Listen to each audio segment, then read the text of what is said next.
वे लोग हम लोग अक्सर न्यूज़पेपर में सुनते हैं कि एक डॉक्टर के नेग्लिजेंस के कारण एक पेशेंट का मौत हो गया। ये बात अनफॉर्चुनेट है, ये बहुत दुखद बात है, लेकिन इंडिया जैसे देश में ये आम बात है। बहुत बार ऐसा देखा जाता है कि डॉक्टर के गलत ट्रीटमेंट करने के कारण, गलत दवाई देने के कारण एक पेशेंट का हो जाता है मौत। तो अब सवाल आता है कि अगर आपके घर वाले के साथ भी कभी ऐसा हो जाए तो क्या आप लीगल एक्शन ले सकते हो? अगर ले सकते हो तो क्या लीगल एक्शन ले सकते हो, और ये जो नेग्लिजेंस है इसको क्या कहा जाता है? अगर आप इसके बारे में जानना चाहते हैं तो मेरी इस वीडियो को अंत तक देखिए, प्रेम में ज्ञान लीजिए, आपको सब कुछ पता चल जाएगा।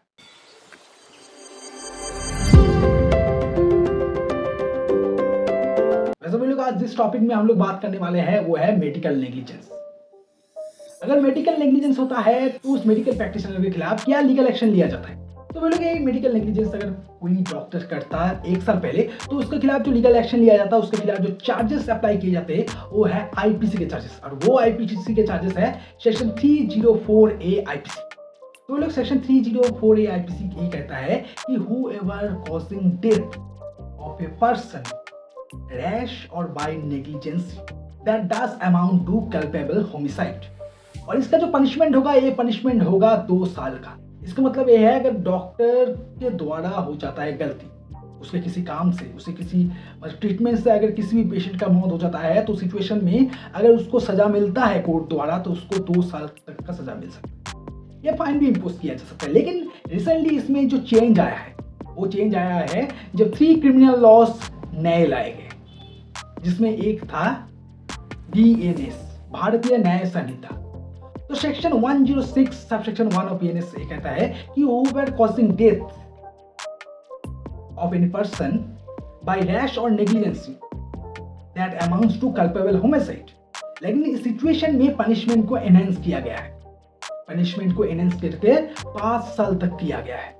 मगर अभी अगर इस सिचुएशन में अगर किसी भी डॉक्टर द्वारा हो जाता है नेग्लिजेंसी तो उस सिचुएशन में उसको 5 साल तक का सजा हो सकता है।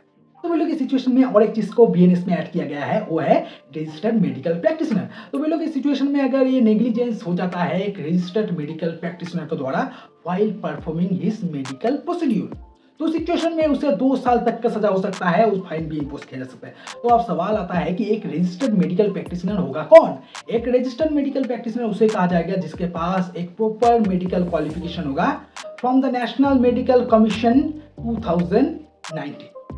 उसके साथ साथ उसका नाम एंटर्ड होना चाहिए नेशनल मेडिकल रजिस्टर में या स्टेट मेडिकल रजिस्टर में, उसे माना जाएगा एक रजिस्टर्ड मेडिकल प्रैक्टिशनर। तो इस सिचुएशन में 106 सबसेक्शन 1 ऑफ BNS में यही ऐड किया गया, जहां पर उस पनिशमेंट को एनहांस करके 5 साल तक किया गया। लेकिन वही अगर वो एक रजिस्टर्ड मेडिकल प्रैक्टिशनर होता है तो सिचुएशन में 2 साल तक का सजा हो सकता है। तो वे लोग इसी मेडिकल नेग्लिजेंस को जानने के लिए हम लोगों को एक केस लॉस के बारे में जरूर जानना चाहिए, और वो बहुत फेमस केस लॉस है।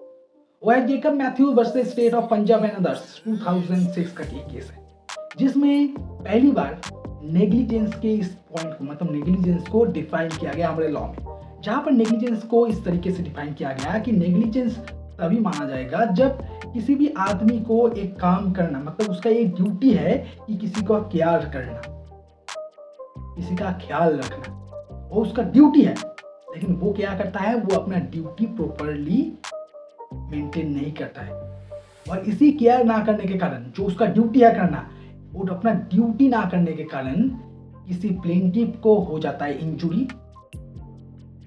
तो उसे माना जाएगा नेग्लिजेंस। तो इसी सिचुएशन में अगर किसी डॉक्टर के द्वारा हो जाता है नेग्लिजेंस तो अभी इस सिचुएशन में उसे 5 साल तक का सजा हो सकता है, और अगर वो एक रजिस्टर्ड मेडिकल प्रैक्टिशनर है तो सिचुएशन में उसको 2 साल तक का सजा हो सकता है।